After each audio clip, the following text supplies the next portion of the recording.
Decent night tonight when it comes to sleeping. Just a few clouds around, low temperature 64 degrees. But tomorrow, Alexa, maybe some thunder boomers around. Yeah, we definitely need that rain, though. That's right. There still is a drought in the area, and we do have the possibility of some isolated thunderstorms, according to the WVTT Severe Weather Action Team.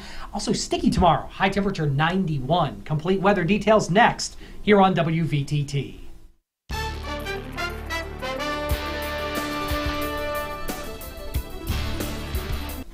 WVTT's top national story today. Fighting is flaring up again in one of the most conflict-ridden regions in the world. More UN peacekeepers have been deployed to the Democratic Republic of the Congo, where a band of rebel soldiers is gaining ground. This is happening in the eastern part of the country, where Congo borders Rwanda and Uganda. Goma is the main city there, and rebel fighters are only about 50 kilometers away. The conflict in the eastern DRC has far-reaching consequences for the entire region. Journalist Robin Krill filed this report from Uganda.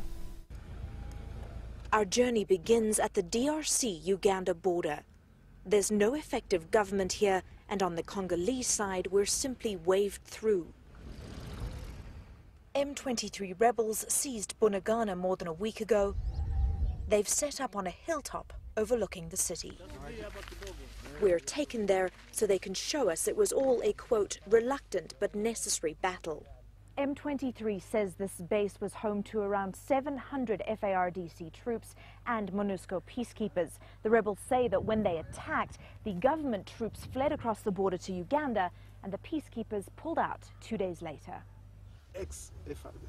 The area commander denies Rwanda has anything to do with their success. We don't depend on Rwanda. We get no aid from them. All the ammunition we have is from the FARDC. He also says the DRC blames Rwanda because it's embarrassed by the M23's efficiency. Their arsenal is impressive, including anti-tank and anti-aircraft guns. They abandoned it like this in a battle. He alleges the FARDC left these weapons when they ran. Here on the streets of the town, M23 rebels keep the peace. They claim refugees who fled the fighting have been returning and that life continues as normal. The fact remains, though, that these rebels have their sights on the city of Goma. The DRC army and UN peacekeepers have reinforced it. And the commander says although he doesn't want to spill peacekeeper blood, if a UN helicopter shoots at his men, they will bring it down. Robin Krill on the Uganda-DRC border. In Syria tonight, activists are calling it the fiercest fighting yet to reach the capital in Syria's 16-month uprising. An intense battle appears to be taking place in one Damascus suburb, and there are reports that it's spreading. Witnesses say Syrian forces have entered the neighborhood with tanks, and the highway leading to the airport has been closed. CNN's Muhammad Jamjoon has more. The fiercest fighting in Syria's capital yet. That's according to opposition activists who on Sunday reported intense military activities in various parts of Damascus.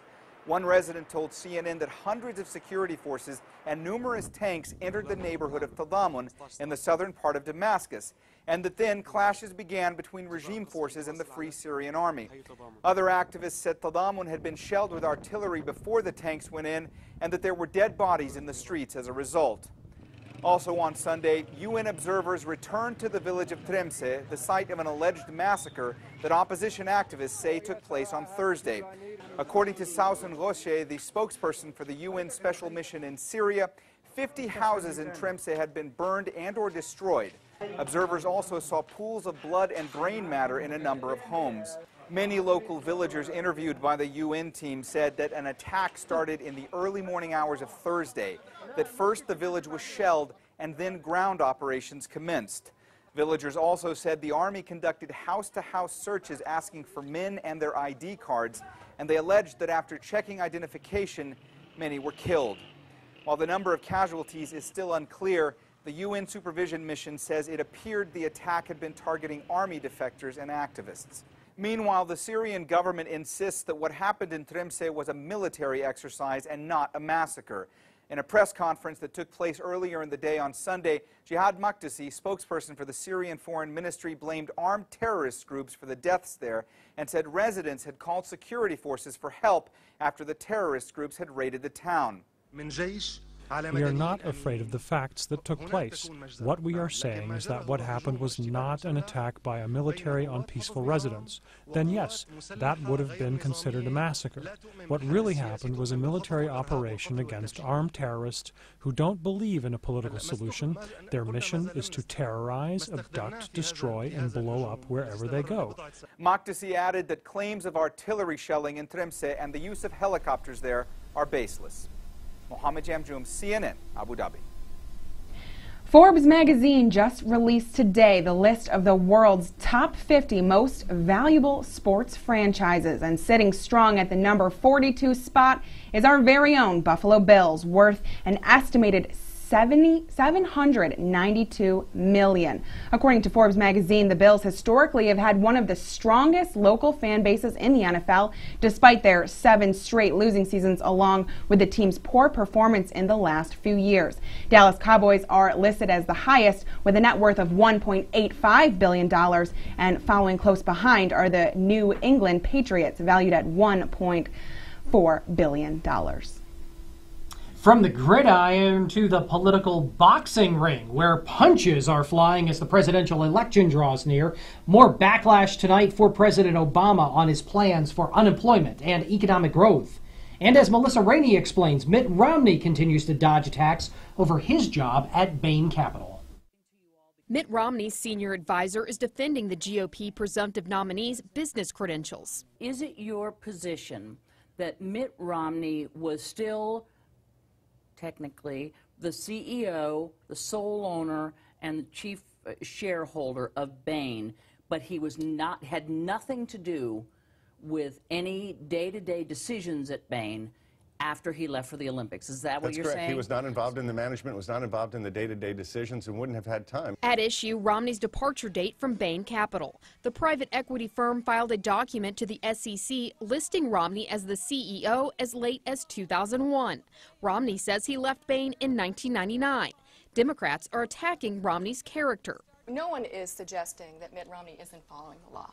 That's not what this discussion is about. This discussion is about transparency and showing the American people what your perspective is and what judgments that you're going to make as president. But Republicans are firing back. They say President Obama shouldn't focus on Bain Capital. Instead, he should focus on a better plan to boost the economy. Look at the record that Barack Obama has to run on. It's the worst economic recovery on record, the highest deficits and biggest government since World War II, the worst jobs quarter in 2 years, and the highest poverty rates in a generation. Over the weekend, negative ads targeting Romney and Obama's campaigns hit the airwaves, and Mitt Romney gave an interview to one of the president's biggest supporters, Oprah Winfrey. I'm Melissa Rainey reporting. The Trayvon Martin case has seen national attention after the unarmed black teenager was fatally shot by a neighborhood watchman, George Zimmerman. And now more evidence has surfaced. An Orlando woman is now coming out claiming Zimmerman molested her over 10 years ago. Both of them young children, according to an audio tape released today. According to the woman, who is in her mid-20s now, she said Zimmerman molested her from age 6 until she was 16. And since the neighborhood watchman was arrested, the Orlando woman says she is no longer afraid of him. Some ghostly, scary times tonight in Salamanca. We'll explain next as the 6 o'clock report continues here on News Channel 25 WVTT.